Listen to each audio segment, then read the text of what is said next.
The steel desk made a sickening thud as 15-year-old Elijah Washington's forehead connected with its edge. Blood trickled down his temple.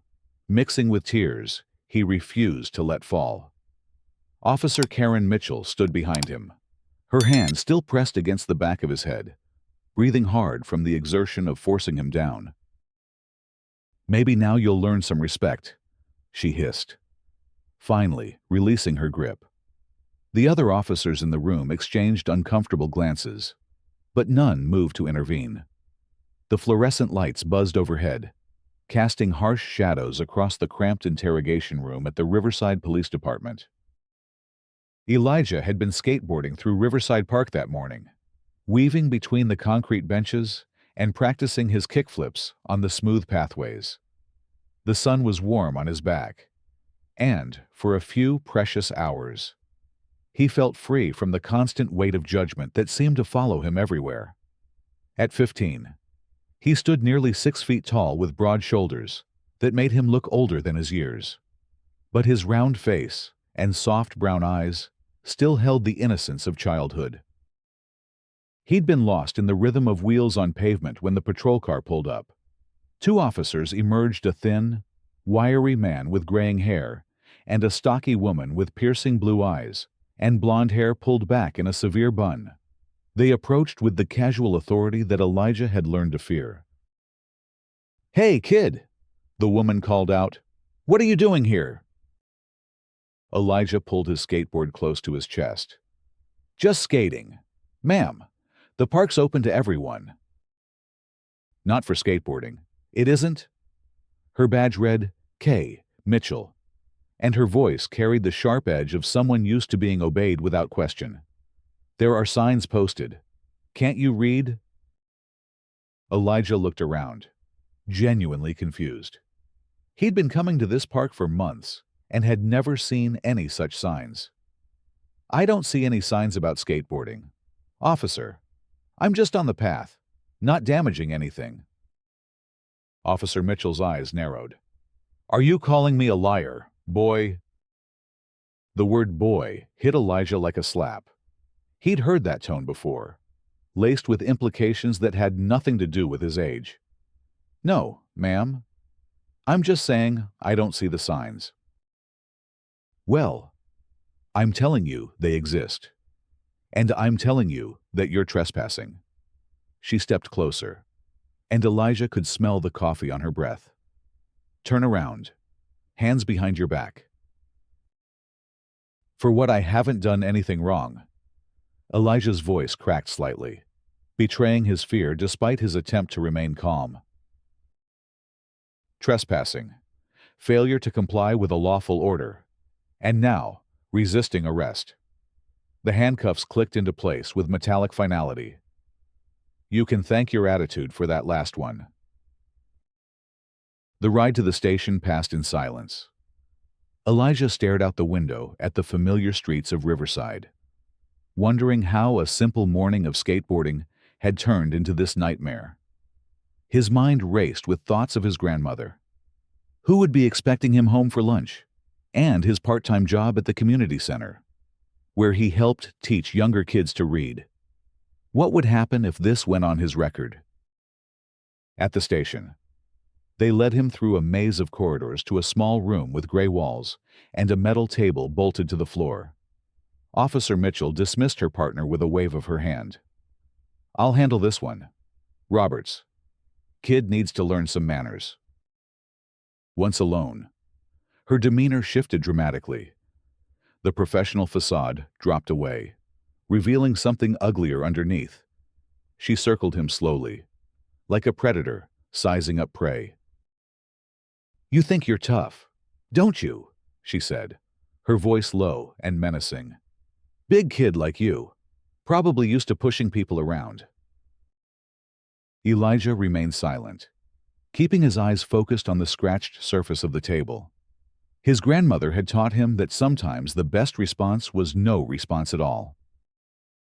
"I'm talking to you." Mitchell slammed her palm on the table, making Elijah jump. "When I ask you a question, you answer. You think because you're built like a linebacker, you can intimidate people. Well, not me, son. Not in my house. I don't intimidate anyone, Elijah said quietly. I was just skateboarding. Just skateboarding, she mocked. You know what I see when I look at you. I see trouble. I see someone who thinks his size gives him the right to do whatever he wants, wherever he wants. She walked around to stand directly in front of him, her face inches from his. How much do you weigh? Kid 200-250. Must be nice. Being able to use your body to get your way. The words stung more than Elijah cared to admit. He'd struggled with his weight his entire life, enduring taunts and stares from classmates and strangers alike. But he'd never used his size to hurt anyone, never even raised his voice in anger. I don't use my body to hurt people, he said, his voice barely above a whisper. No. Then why were you skateboarding in a restricted area? Why didn't you stop when I first called out to you? Why did you argue with me about the signs?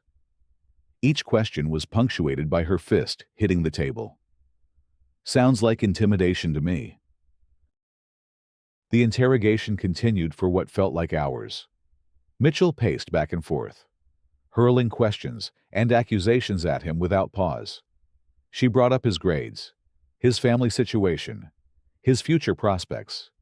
Each topic twisted to fit her narrative of a troubled youth heading down a dark path. I'm thirsty, Elijah finally said during a brief lull. Can I have some water? Mitchell laughed, a harsh sound that echoed off the walls. Water. You think this is a hotel? You want something to drink? You better start talking. Tell me about all the other times you've been causing trouble in that park. There haven't been other times. This is the first time anyone's ever said anything to me about skateboarding there. Liar! She leaned across the table, her face twisted with disgust. I bet you've been dealing drugs there too. Big kid like you. Probably got a nice little business going. I don't do drugs. Elijah's voice rose for the first time, and immediately he saw the satisfaction in Mitchell's eyes. There we go. There's that temper I've been waiting to see. She pulled out her phone and snapped a photo of him. Look at that angry face. Look at those clenched fists. That's going in my report. Elijah forced himself to relax his hands, which had indeed curled into fists without his conscious thought. Why are you doing this to me? Because kids like you need to learn that there are consequences for your actions. Your grandmother obviously never taught you any discipline, so it falls to people like me to set you straight. The mention of his grandmother sent a surge of protective anger through Elijah's chest. Don't talk about my grandmother. She's a good woman who works hard to take care of me. Works hard? Mitchell snorted. What'd she do? Clean houses, flip burgers. Let me guess. She's raising you because your parents couldn't be bothered to stick around. Each word was carefully chosen to wound, and they found their mark. Elijah's parents had died in a car accident when he was 8, leaving him in the care of his grandmother, who worked 2 jobs to keep them afloat. She was the strongest person he knew, and hearing her disparaged by this woman filled him with rage he struggled to contain. My parents are dead, he said through gritted teeth. Of course they are. Probably couldn't handle raising a kid like you anyway. Mitchell took another photo, this one capturing the pain and anger in his eyes. Tell you what, kid, you sign this confession. Admit you were dealing drugs in the park, and I'll make sure you get processed quickly. Otherwise, we could be here all night. She slid a piece of paper across the table. Elijah couldn't read all the legal language, but he caught enough words to understand what she was asking him to do. I won't sign that. I wasn't dealing drugs. I was just skateboarding. Wrong answer. Mitchell grabbed him by the shoulders and forced him to stand. Maybe you need a reminder of who's in charge here. She shoved him toward the wall, But Elijah stumbled and caught himself on the edge of the desk. Without warning, she grabbed the back of his head and slammed his face down onto the steel surface. The impact sent stars exploding across his vision, and he felt warm blood running down his forehead. "There," she said, stepping back with satisfaction. "That's what happens to punks who don't know their place." Elijah touched his forehead gingerly, his fingers coming away red. The room seemed to spin slightly, and he had to grip the edge of the table to keep from falling. The door opened, and Officer Roberts stuck his head in. "Mitchell, there's someone here to see the kid. Says he's his lawyer." Mitchell frowned. "Lawyer kid's been here less than 4 hours. How does he already have a lawyer?" "Don't know, but he's got credentials, and he's demanding to see his client immediately. Says something about a phone call that was never made." A look of panic flashed across Mitchell's face before she quickly composed herself. "Fine. Clean the kid up and bring him to conference room 2. And Roberts, make sure the body cameras are turned off." But Roberts had already noticed the blood on Elijah's face, and his expression shifted from routine boredom to concern. "Jesus, Mitchell, what happened to his head?" "He tripped. Clumsy kid. Nothing to worry about." Roberts didn't look convinced, but he nodded and helped Elijah to his feet. As they walked down the corridor, Elijah caught sight of his reflection in a window. His forehead was swollen and discolored, and dried blood had crusted around a gash just above his right eyebrow. Conference room 2 was larger and brighter than the interrogation room, with a proper table and chairs instead of the metal furniture bolted to the floor. Roberts offered Elijah a paper towel and a bottle of water, which he accepted gratefully. "Your lawyer will be right in," Roberts said, avoiding eye contact. "Just sit tight." Alone for the first time in hours, Elijah allowed himself to truly feel the weight of what had happened. His head throbbed, his hands shook from adrenaline and dehydration, and he still couldn't understand how skateboarding in a public park had led to this moment.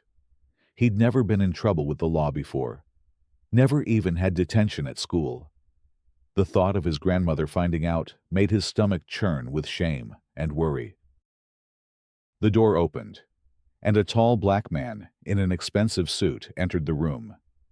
He was perhaps 50 years old, with graying temples and intelligent eyes behind wire-rimmed glasses. He carried himself with the quiet confidence of someone accustomed to command.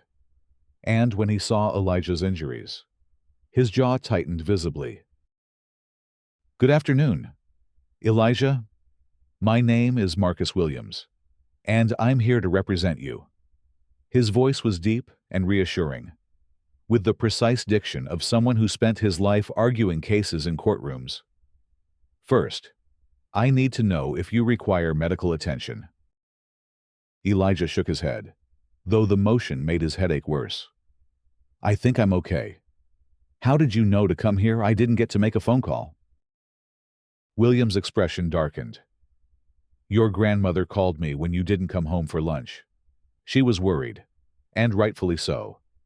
It seems we'll discuss the violation of your rights later. For now, I need you to tell me exactly what happened, from the beginning." As Elijah recounted the events of the morning, Williams took careful notes on a legal pad.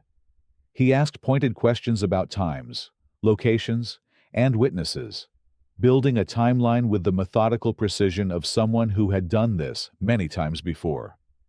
When Elijah described the moment when Mitchell slammed his head into the desk, Williams set down his pen and leaned back in his chair. "Elijah, I need you to understand something very important. What happened to you today was not your fault. You were the victim of excessive force and police misconduct, and we're going to make sure those responsible are held accountable." "But what if they don't believe me? It's my word against hers. And she's a police officer." Williams smiled grimly. That's where Officer Mitchell made a critical error. She assumed this was just another routine harassment that would disappear into the system. She didn't count on dealing with someone who knows how the system really works. He reached into his briefcase and pulled out a business card. Sliding it across the table, Elijah read the embossed lettering, Marcus Williams, District Attorney, City of Riverside. The realization hit Elijah like a thunderbolt. You're the DA.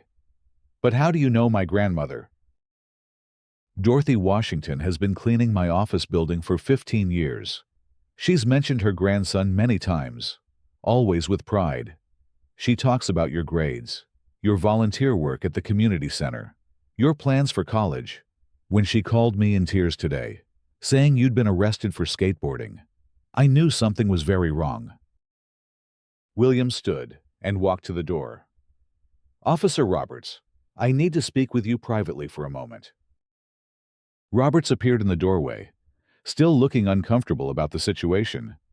When he saw William's business card, his face went pale. Mr. District Attorney, I didn't realize. Nobody told me. That's quite all right.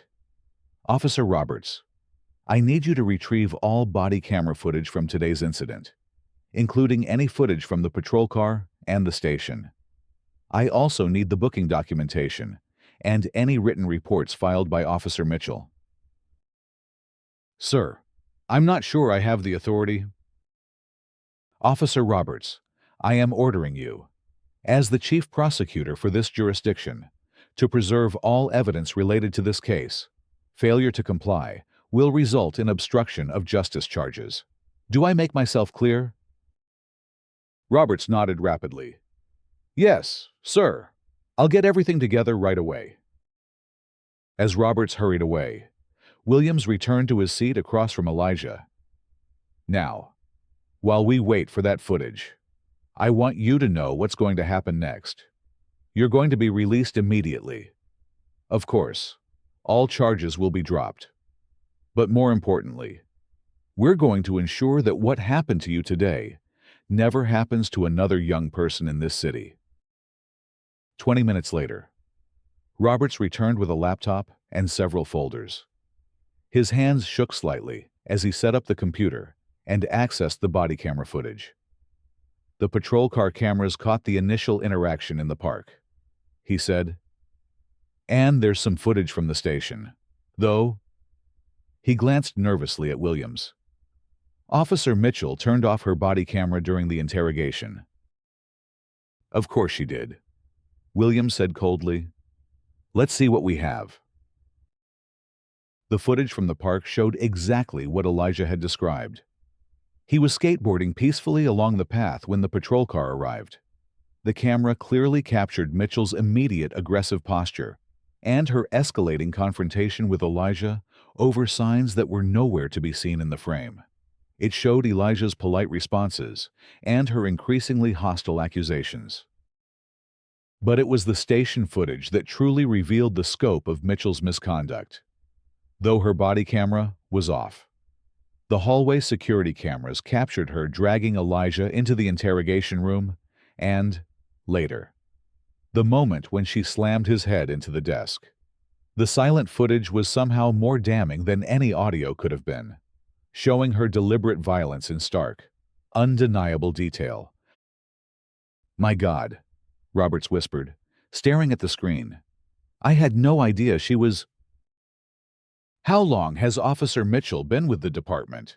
Williams asked. About 8 years. She's had some complaints, but nothing that stuck. Mostly attitude issues. Accusations of excessive force that couldn't be proven. Well, this one can be proven. Williams closed the laptop with a sharp snap. Officer Roberts, I want Officer Mitchell suspended immediately pending a full investigation, and I want every complaint ever filed against her reviewed by Internal Affairs. As they spoke, Elijah sat in stunned silence, processing the rapid turn of events. Hours ago, He'd been a frightened teenager facing trumped-up charges with no one to help him.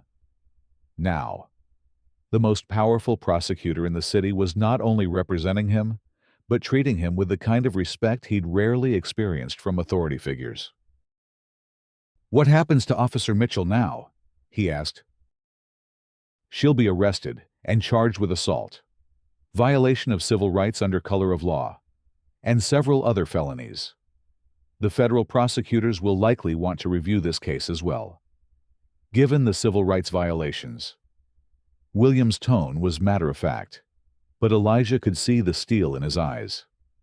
People in positions of power who abuse that power must face consequences.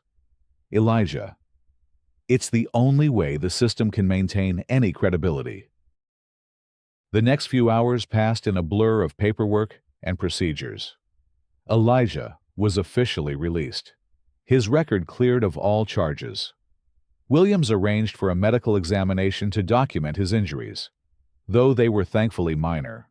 More importantly, he insisted that copies of all the footage be preserved and that the media be notified about the case.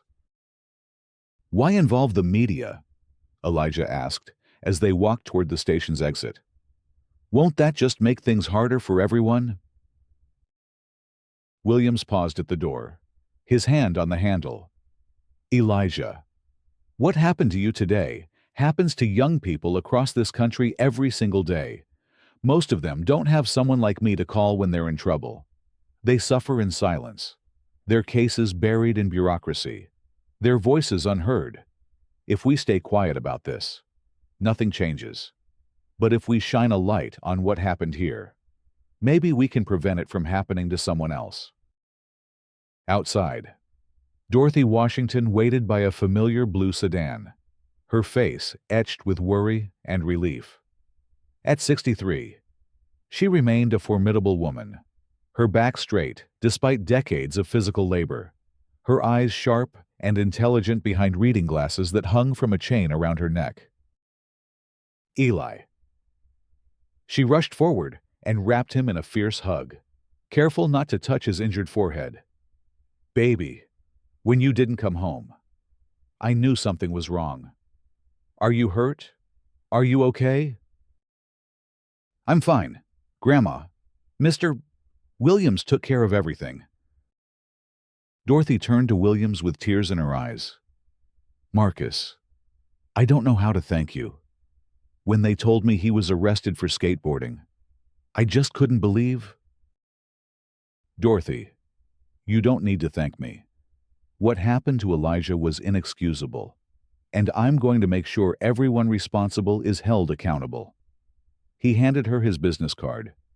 "If you need anything at all, don't hesitate to call." As they drove home, Elijah stared out the window at the streets of Riverside, seeing them differently now. The same neighborhoods that had seemed safe and familiar that morning now felt charged with invisible tensions and potential dangers he'd never fully appreciated before. "Grandma, did you really know Mr. Williams was the district attorney when you called him?" Dorothy smiled sadly. "Baby, I've been cleaning his office for 15 years. I've seen him fight for justice for people who look like us, people who don't have anyone else in their corner. When you got arrested, I knew he was the only person with enough power to help you, and enough character to actually do it." That evening, as Elijah sat at the kitchen table with an ice pack pressed to his forehead, the story broke on the local news. Channel 7's investigative reporter, Sandra Martinez, had obtained copies of the body camera footage and security videos. The segment opened with her standing outside the Riverside Police Department, her expression grave. "Tonight at 6, we have exclusive footage showing what can only be described as a shocking case of police brutality against a 15-year-old honor student. The incident began with a routine stop for skateboarding and escalated into what prosecutors are calling a clear case of excessive force and civil rights violations." The footage played in its entirety, each moment more damning than the last. Mitchell's aggressive approach in the park, her racist undertones during the interrogation, her denial of Elijah's basic rights, and finally, the moment of violence that left him bleeding and traumatized.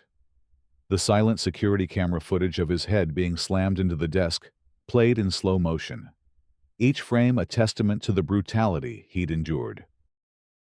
The officer involved, Karen Mitchell, has been suspended without pay pending criminal charges. Martinez continued. District Attorney Marcus Williams issued a statement this afternoon, calling the incident a clear violation of everything law enforcement should stand for and promising a full investigation into the department's practices. The story included an interview with Williams, filmed earlier that afternoon outside the courthouse. He stood at a podium, flanked by community leaders and civil rights activists, his voice carrying the weight of moral authority. What happened to Elijah Washington represents a systemic failure that extends far beyond one officer's actions. We are announcing today the formation of a task force to review all police procedures, training protocols, and oversight mechanisms in the Riverside Police Department. We will also be implementing mandatory body cameras for all officers, with severe penalties for any officer who disables or fails to activate their camera during an interaction with the public. The phone began ringing almost immediately after the story aired. Friends, neighbors, teachers, and complete strangers called to express their support and outrage. Elijah's story had struck a nerve that extended far beyond Riverside's city limits. Social media exploded with commentary. The hashtag #JoeJusticeForElijah trending nationally within hours. The story was picked up by major news networks, each adding their own analysis and commentary. Legal experts weighed in on the constitutional violations. Police reform advocates used the case to highlight systemic problems. And politicians from both parties issued carefully worded statements about the need for accountability in law enforcement. 3 days later, Karen Mitchell was arrested at her home at 6 a.m., the same time she had typically reported for her shift. The irony was not lost on anyone who followed the case. She was charged with assault in the second degree, official misconduct, violation of civil rights under color of law, and intimidation of a witness. The federal prosecutors added additional charges related to the civil rights violations, ensuring that she would face serious prison time if convicted. The arraignment was a media circus. Mitchell appeared in court, handcuffed, and wearing an orange jumpsuit, a stark contrast to the uniform that had once given her authority over others. Her lawyer, a public defender who looked overwhelmed by the attention, entered a plea of not guilty and requested bail. Williams personally handled the prosecution's response. Your Honor, the defendant used her position of authority to terrorize a child, deny him his constitutional rights, and inflict physical violence upon him. She represents a clear danger to the community and a flight risk given the serious nature of the charges. The state requests that bail be denied. The judge, after reviewing the video evidence, agreed. Mitchell would remain in custody pending trial. As the weeks passed, more stories emerged about Mitchell's pattern of misconduct. Internal affairs investigators found a trail of complaints spanning her entire career, disproportionately targeting young Black and Hispanic men. Witnesses came forward with their own accounts of harassment, intimidation, and excessive force. What had begun as one teenager's nightmare became a comprehensive indictment of a system that had protected a predator in uniform for nearly a decade. The Riverside Police Department underwent massive reforms. The police chief resigned in disgrace, replaced by a reform-minded leader from outside the department. New training protocols emphasized de-escalation and cultural sensitivity. Body cameras became mandatory, with automatic activation triggers and severe penalties for tampering. Community oversight boards were established with real authority to investigate complaints and recommend disciplinary action. For Elijah, the aftermath was both empowering and overwhelming. He found himself thrust into a spotlight he'd never sought, invited to speak at rallies and conferences about police reform. College recruiters who had never heard of him suddenly began calling, impressed not just by his grades and volunteer work, but by his poise and maturity in handling an impossible situation. But it was the smaller moments that meant the most to him. When he returned to Riverside Park with his skateboard for the first time since the incident, he found a group of younger kids waiting for him. They'd heard his story and wanted to learn not just how to skateboard, but how to stand up for themselves when authority figures overstepped their bounds. "The thing you have to remember," he told them as they practiced their kick flips on the smooth concrete, "is that being young doesn't mean you don't have rights. What happened to me was wrong, and it was illegal. And the only reason it got fixed was because I had someone willing to fight for me. But you all have that same worth, that same dignity, whether you have someone to call or not." One of the kids, a 13-year-old named Marcus, who reminded Elijah of himself at that age, raised his hand. "But what if we don't have a lawyer like you did? What if nobody believes us?"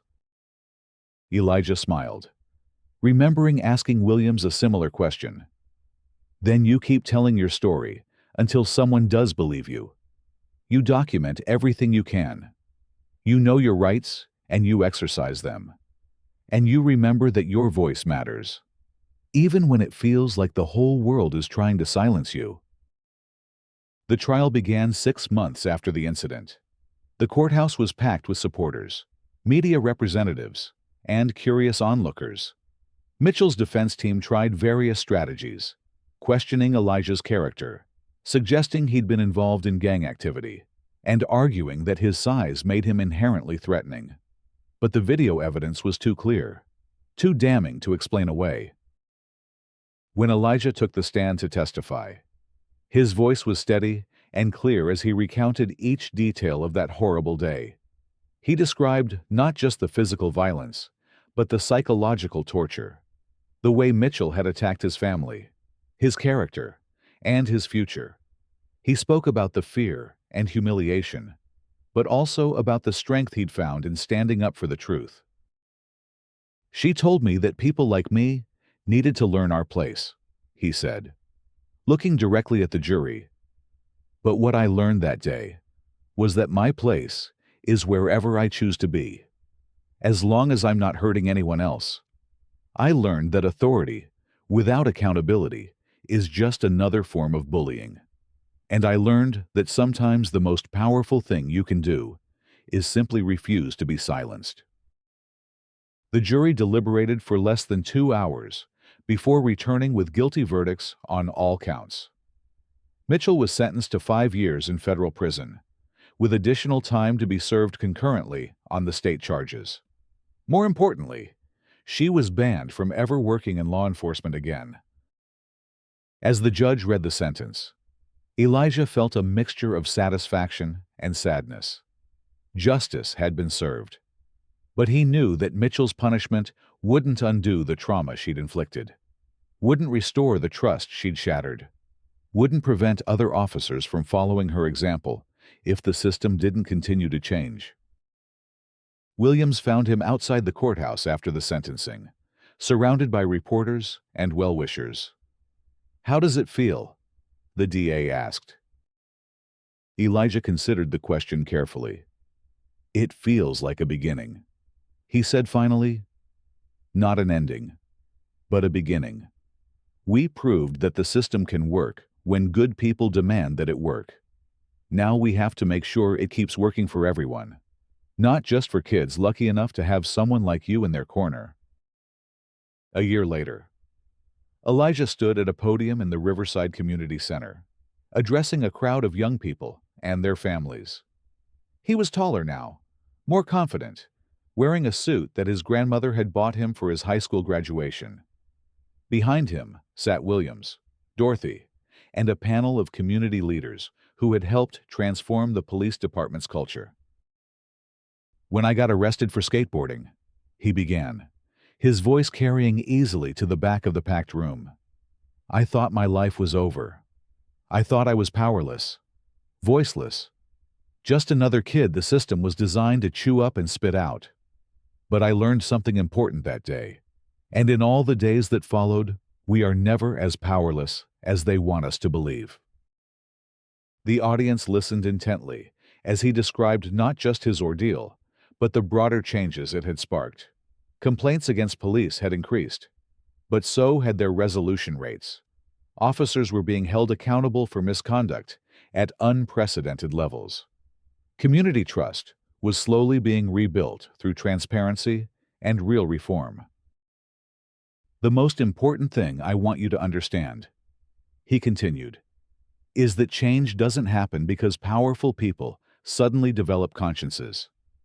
Change happens because ordinary people refuse to accept injustice as normal. It happens because someone like my grandmother makes a phone call. Because someone like Mr. Williams chooses to use his power for good. Because young people like all of you decide that your voices matter. He paused, looking out at the sea of young faces, many of them reflecting his own struggle with identity, belonging, and justice in an imperfect world. I'm going to college next year to study law, because I want to be the person that kids like me can call when they're in trouble.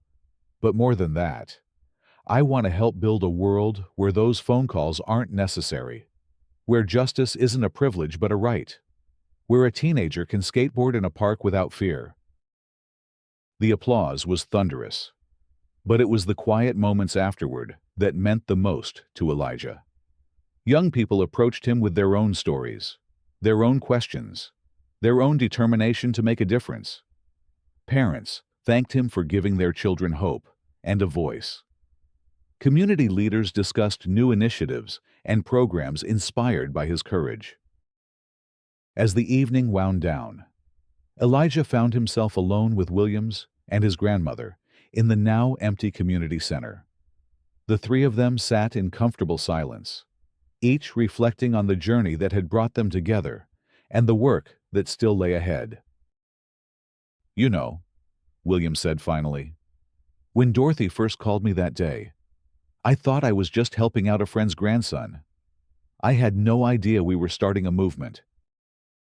Dorothy smiled, patting both men on their hands. Sometimes the most important things start with the smallest acts of courage. Eli had the courage to stand up for himself, even when he was scared. Marcus had the courage to use his power for good, even when it would have been easier to look the other way. And maybe I had the courage to make that phone call, even though I was just a cleaning lady asking a favor from a powerful man. Elijah looked around the community center, at the photos on the walls showing decades of young people who had found hope and purpose within these walls. Many of them looked like him. Kids from working-class families who'd struggled against systems designed to limit their potential. But now, there were new photos too. Images from the rallies and protests and community meetings that had followed his case. Pictures of young people demanding justice and accountability. "What happens next?" he asked. William stood and straightened his tie, preparing to leave for another meeting, another case, another fight for justice. "What happens next is that we keep working. We keep pushing. We keep demanding that the system live up to its promises. And we keep believing that change is possible, even when it feels impossible." As they walked out into the warm evening air, Elijah felt the weight of responsibility and possibility settling on his shoulders. He thought about Officer Mitchell, probably sitting in her prison cell, wondering how a simple harassment of a kid in a park had led to the destruction of her career and freedom. He thought about all the other kids who might face similar situations in the future, and about his role in making sure they had better options than he'd had. But, mostly, he thought about the skateboard waiting for him at home, and the park where this all began, and the simple joy of wheels on pavement that had started a revolution. Tomorrow, he would go back to that park and skate again, not as a victim or a symbol or a cause, but as a young man who had learned that justice was not a gift to be granted by those in power, but a right to be claimed by those with the courage to demand it. The streetlights flickered on as they reached the parking lot, casting long shadows across the asphalt. In the distance, Elijah could hear the sound of skateboards rolling across concrete, young voices calling out tricks and encouragement. The simple sounds of kids being kids without fear or harassment. It was the sound of change, of progress, of a community that had learned to protect its own. And for the first time since that terrible day in the police station, Elijah Washington smiled without reservation, knowing that his story had become something larger than himself, something that would echo through the halls of justice long after his own voice had faded into memory. The weight of injustice had been lifted from his shoulders, replaced by the lighter, stronger burden of hope.